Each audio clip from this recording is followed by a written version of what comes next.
Brittany, thanks so much for doing this. I really appreciate it. Tell me about your business. Tell me where you guys are located. Tell me your website address, social media accounts, all that good stuff. Awesome. Thank you, number one, for having me for doing this. So it is Florida Beach Wedding, and as you can imagine from the name, we're a destination wedding company based in Florida, serving clients in beachfront and coastal weddings. It is floridabeachwedding.com, and our social handles are FL Beach Wedding. And we're based down in South Florida. We're very close to both Fort Lauderdale and Miami, and it's fabulous weather today. Yeah. And Yeah. What is the weather down there right today? I think we're floating around 81 degrees, and yesterday it was rainy. Tomorrow might be rainy, but today is fabulous. Yeah. Good. That sounds great. It's going to be 99 here today, but it's a dry heat. Can you repeat that, Shane? I said it's going to be 99 here, but it's a dry heat.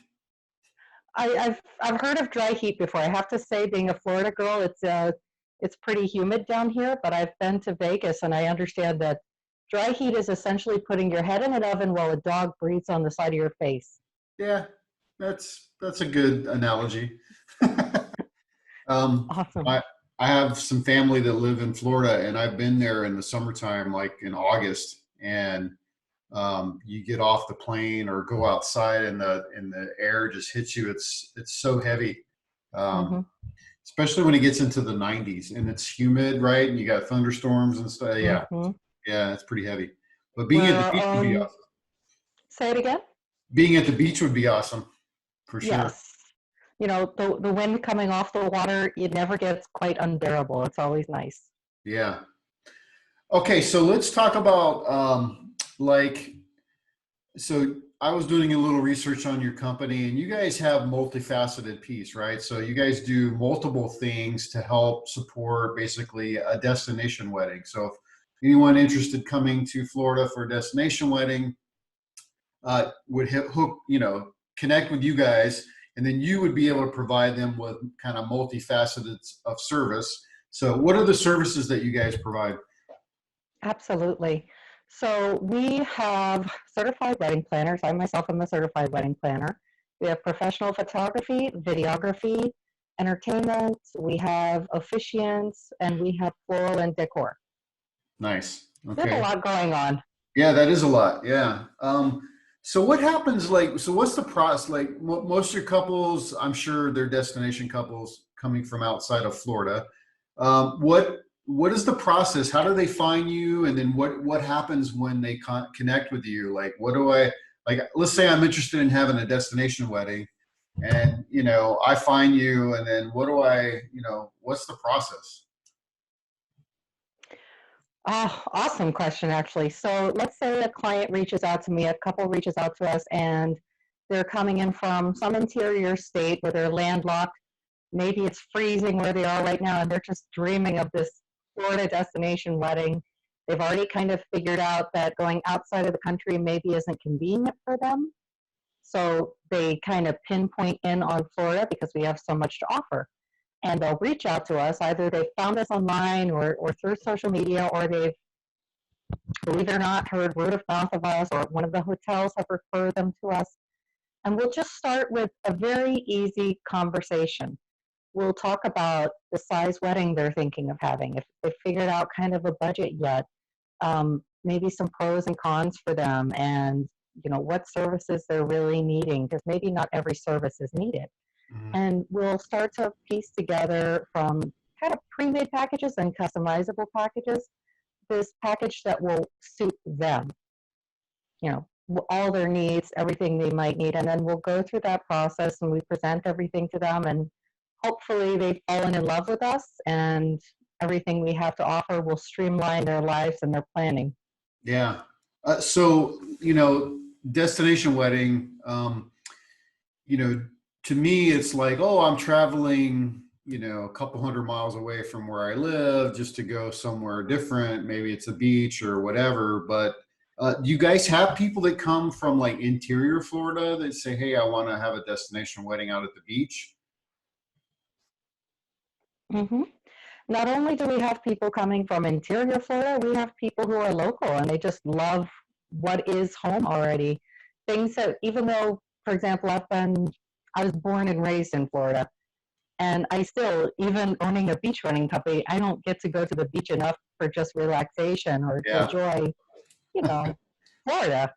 So even the locals are our customers technically. They'll come to us and they already love it, and they just don't necessarily know the logistics, things about permitting or where to go, where their best kind of where their best fit might be, Hmm. and we help them as well. It's Yeah, kind of nice when your neighbors reach out to you and say, "Hey." I know, right? For sure. Now, you guys are like you said. You and I were talking. You said you guys were between like Miami and Fort Lauderdale. Is that generally where people go? Where you have people go, or do you guys also service other areas of Florida? Thank you for that question. We actually have quite a wide range. We'll go from like Jupiter, which is a couple hours north on the East Coast, all the way down to Key West. And then on the West Coast, we'll go from like Marco Island all the way up to St. Pete. So it's a pretty broad range. And in Yeah. each area, there's kind of something to suit different couples. You know, there are some couples who they really want South Beach and they want that vibe and they want to have that kind of fresh party feel. And then there are couples that they just fall in love with someplace like Sanibel and Captiva.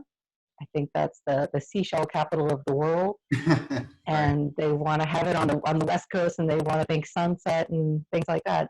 So if they don't know, we'll help them. But a lot of people, they have an area that they've loved already, that they've been to Florida and they've fallen in love with already. Yeah. Like, so tell me, like, what would be the difference between? I mean, I've been to both coasts personally. I like the West Coast of Florida.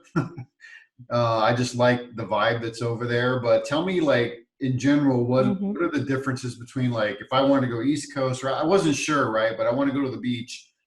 What are the differences and why? Sure. So one thing that I feel like some people forget sometimes is East Coast is sunrise, West Coast is sunset. You can drive both in a day and enjoy both if you're so inclined. But if you're planning a wedding around it, that's something to remember. East Coast still gets a beautiful sunset, but it's not like your traditional fiery sunset where you're literally seeing the sunset behind your wedding photos. Yeah. It's typically like cotton candy watercolor skies. West Coast, definite sunset. And I tend to think that, you know, the Atlantic side has a lot more entertainment value for a lot of people, and the Gulf side has kind of just a quieter vibe. Both sides have beaches that are not crowded, both sides have beaches that are crowded. Yeah. So I tend to start the whole process talking with them about, you know, themselves, their group, what they want for the wedding, and then I try to help narrow down possible locations. Yeah.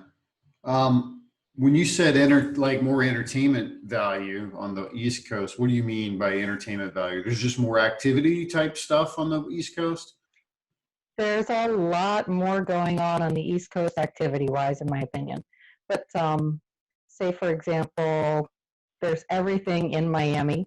On the East Coast, you get to the Keys. Let's see, West Palm Beach is a hot spot for a lot of people for a lot of things. Fort Lauderdale is amazing. There's so many things to do in the Fort Lauderdale area, actually. And then, hmm, I'm drawing a blank. There's so many things to do. I can't even tell them out. There's museums on the East Coast that I think about. It depends on each client, their vibe. Hmm. So when I was there, I went to Naples back in I want to say a couple of years ago, and it was during like end of it was like a beginning of August, and there was some stuff happening in the water where there was this algae bloom or Red buildup on. tide, Yeah. So red tell me tide, yeah, how, like, yeah. should couples be like planning around that, and what generally are the best times to go? Excellent question. So that's not a common occurrence. It happens every couple of years, and we can't really plan around that one. You can plan around things like hurricane season, though, and turtle True. nesting season, things Yeah. that people don't always think about. They forget about it. Yeah. But hurricane season, I would tend to tell bigger groups to avoid hurricane season. Smaller groups, hurricane season is fine. You just want to make sure you have insurance, and you want to get insurance before there's ever an active hurricane. Yeah. And then there's some things that people don't think about, like turtle nesting season. I think it's March through October. You can still have a beach wedding during turtle nesting season, but there's limitations on what you can put on the ground in the sand. You have to be really careful. And there's limitations on how late you can stay out on the sand. So the clients that are coming in from, say, interior Texas, this has happened to me before, and they want to come down and they want to have a sunset soiree on the sand, everything outdoors. They can't do that in turtle nesting season, for example. Your Really lights have to be out. Yeah, interesting. the the lights kind of confuse the turtles, and they won't come onto the sand to nest. So by a certain time, everybody's got lights dimmed, and you're off the sand. Yeah, that's good. That's good to know. Those are good things that people don't really think about, right? When they're planning. Mm-hmm. Um, so, if you were gonna like, if I was thinking about a destination wedding, are there any like specific things that you would say for sure? Like, hey, you should be thinking besides the stuff we already talked about. But are there specific things you would be that you would say, hey, you need to be thinking about these 3 or 5 things for sure? Hmm. That's an excellent Yeah, question because you too. mentioned like So, permits, right? You mentioned like, oh, well, you need to mm-hmm. make sure you get a permit, right? So, if I was planning a The destination wedding, permits. what are the things you're going to tell me? Hey, Shane, you need to make sure that this, and this. Mm-hmm. So the permit's part of something that I honestly, as soon as you start talking to us, I don't think about advising clients in particular because it's part of what we do. We'll tell you automatically that, you know, Hollywood Beach, your permit fee is going to be $250, and Sunny Isles, you should expect $1,000, and you have to go through some hoops to get it done. That's not necessarily part that I'll break down for them immediately because I Gotcha. feel like it's harder to find where they want to be first. I will say, as we're going through the process, that it's important to think about the time of day when they're working on things and they're figuring things out. It's important to think about your guests and where you're going to be. It's really important in Florida to have a backup plan. I almost never take weddings that don't have a backup plan because, as much as I'd like to say I'm just fabulous and amazing, I have never been able to stop the rain. I've been able to predict it, but not to stop it. Yeah, you can't So do that's anything that's about really that. important. Yeah. Yeah. Um, and to think about the size group that they're having and the easiest places to accommodate them. That one about the weather is a big one for me, though. I think when we're talking to clients and they just fall in love with this concept that it's outdoors, it's in the sand, or it's on a patio in front of the sand, or whatever they've fallen in love with concept wise, Mhm. they need to have that backup plan. So that's a big part of it. Yeah, and then accessibility, right? Like, so if you're going to a place where it's not readily accessible, right? So you got to get all the stuff there, number one, and then number two, your guests have to actually go there too. So you probably should be thinking about accessibility for guests and who, like, if it's your 80-year-old grandmother and you're trying to get her down there in a wheelchair, it's probably not going to work out very well, right? Yes. Hmm. Yes. Yes. Yes. Yes. So some places, some locations, I'll tell them right away, don't do it. Don't do it. Just make your life easier. And some other locations say it might be easier to just share a story from February this past year. We had a client whose mother was very ill, and she was wheelchair bound. And it was just not going to work out to drag her through the sand, you know, 50 yards down a very deep beach where they had chosen to have the wedding. Yeah. So honestly, we relocated them completely to make her life easier because she was such an important part of the wedding. And then where she was going to be, there was a beach entry ramp to get onto the sand. Shane, I don't know if you can hear, but I have some background noise because of quarantine kittens. No, no, I don't hear it. Yeah. Sorry about that. No worries. So that client,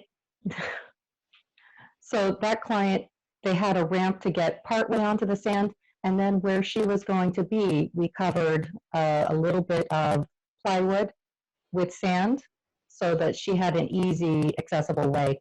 But it wasn't so deep that it was killer for us. There's a lot of schlepping in the sand to set up. Yeah, for sure. Yeah, it's got to be hard dragging. I mean, I just know from experience. My father-in-law was in a wheelchair, and so just even like taking him through like a gravel driveway to get him into a vehicle was always a challenge. So yeah, I know Mm-hmm. how difficult that could be. So yeah, interesting. Harder.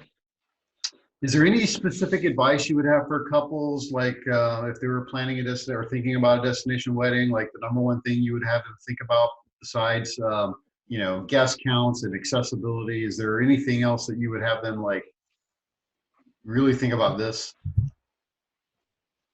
What do they want to do? They're coming to a destination. They're coming someplace that they don't get to go every day, or it's not a quick hop, skip, and a jump for them. What do they want to do around the wedding? It becomes more than just the day of the wedding, but a whole experience. If this is a couple that is so excited to go snorkeling and do water sports, or if this is a couple that, loves to relax and go shopping and do fine dining, or all these different options that we have down here, I'd like to ask them to think about not just the day, but before and after. What do they want to experience when they're here? What do they want to do with this time?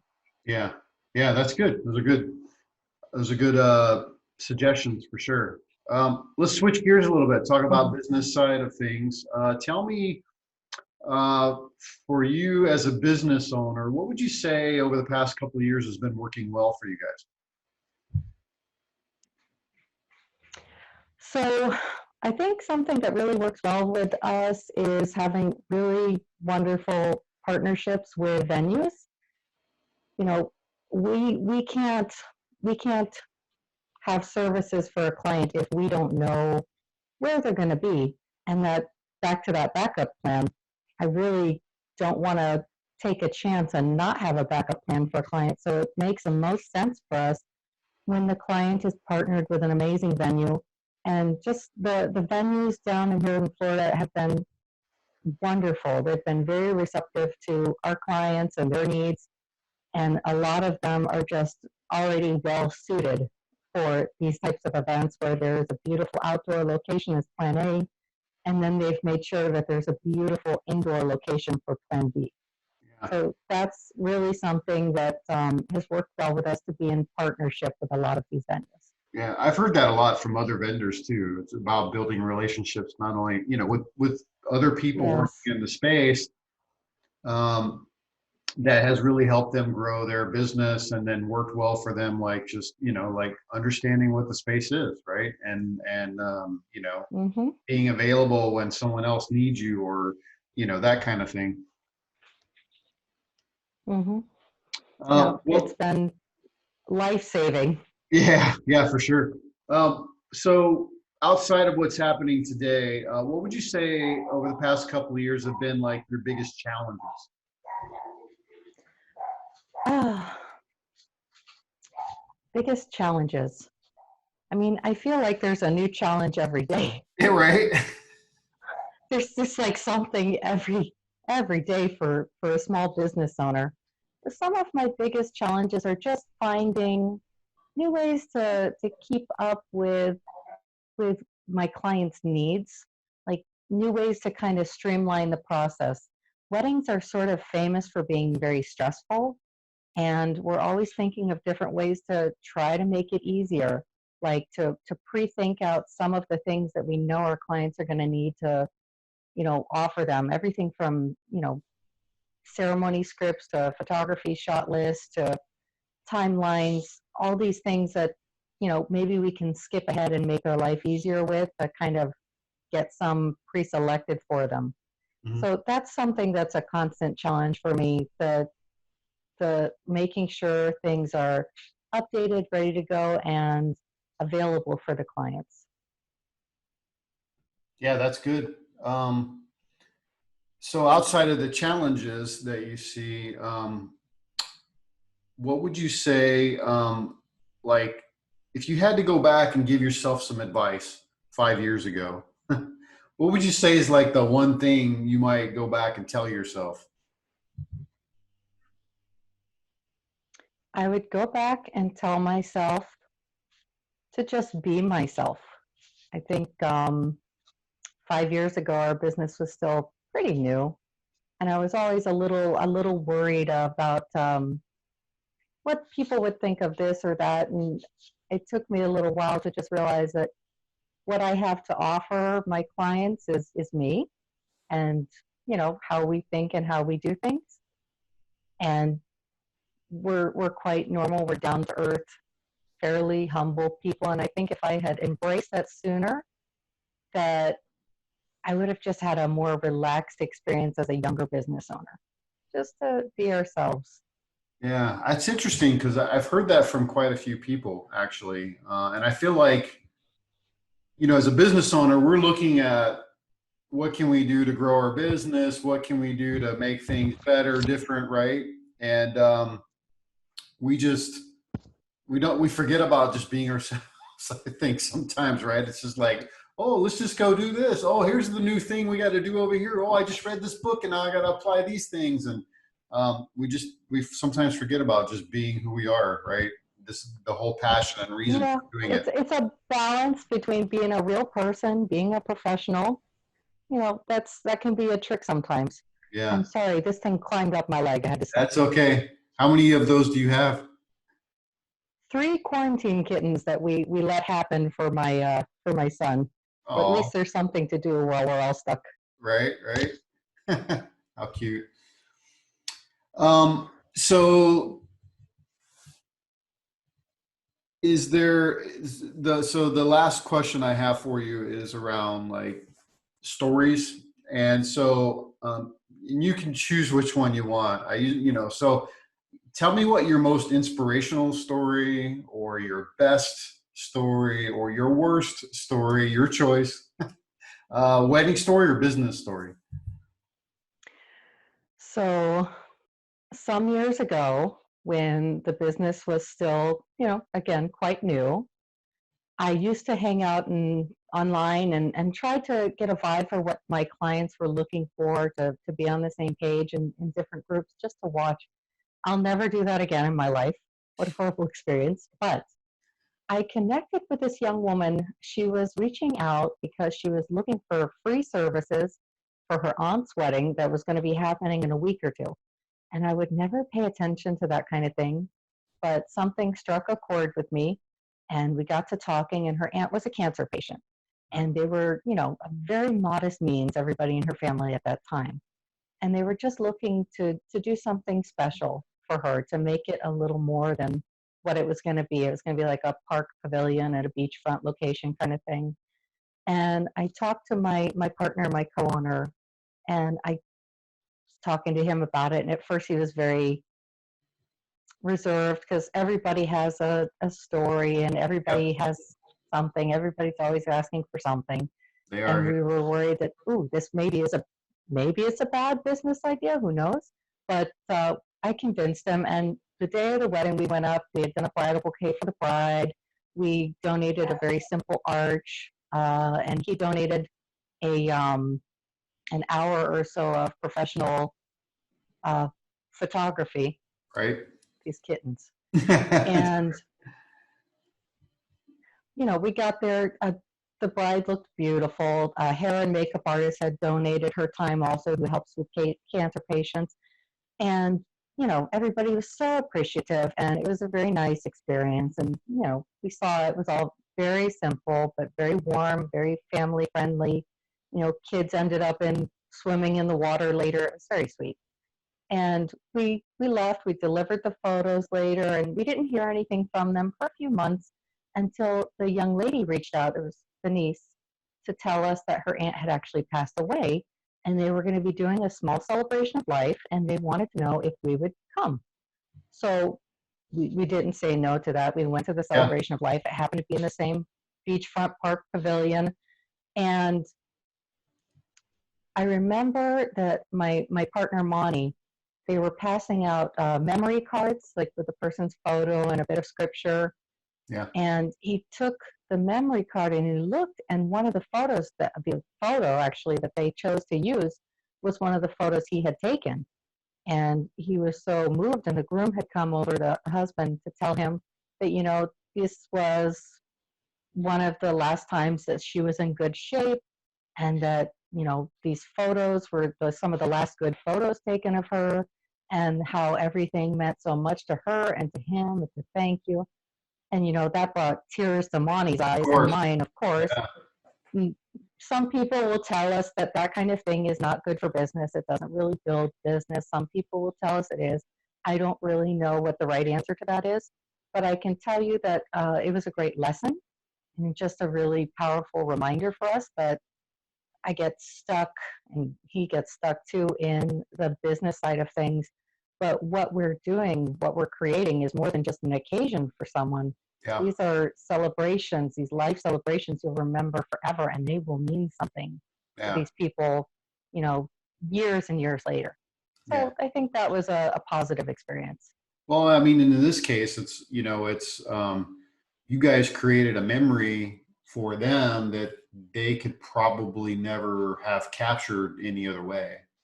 And so, Hmm. right, the photos of this woman who's going to die from cancer, and you guys happen to capture her in before things turn south, and now they have these photos and pictures that they Hmm. can use for, a lifetime to kind of remember. So I think that's, Hmm. I don't know, I don't know what the So right thing is yeah. either. I'm with you on that. I don't know what the right thing Hmm. is, but if I feel compelled to help, then, we should help. My wife always tells me we should always just help, and regardless of anything, just help. And, I'm always a little reserved. I've come from an interesting background, and so I've pretty much kind of like taken myself out of the ditches and made something more of myself. So I'm more like, oh, just pick yourself up by the bootstraps and get to it and get it done, right? But my wife's more like, Hmm. well, not everyone can do that. You should still help and have, so Yeah. there's got to be a balance somewhere. I don't know where the balance is, but I believe you. I Yeah, believe you. Somewhere, somehow, there's a balance. yeah, But like I said, I think that one ended up being a good experience for us. yeah. I think so. I mean, look what happened, right? They took the pictures. They were able to share that with, that's great. That's great. It's a great story. Yeah, I think that one was a win. Yeah, for sure. Brittany, thanks so much for doing this. I really appreciate it, taking the time, and have a great weekend. Shane, thank you very, very much. You are awesome. Thanks for having me. Thank you. Bye bye. Bye. Hey, thanks for checking out this episode. I hope that you found it helpful. Please share it with other people. Also, if you're getting married or you work in the wedding industry, I would love to interview and share your information with other people. Send me a text 520-399-8580 or shoot me an email at letschat@wedding.report.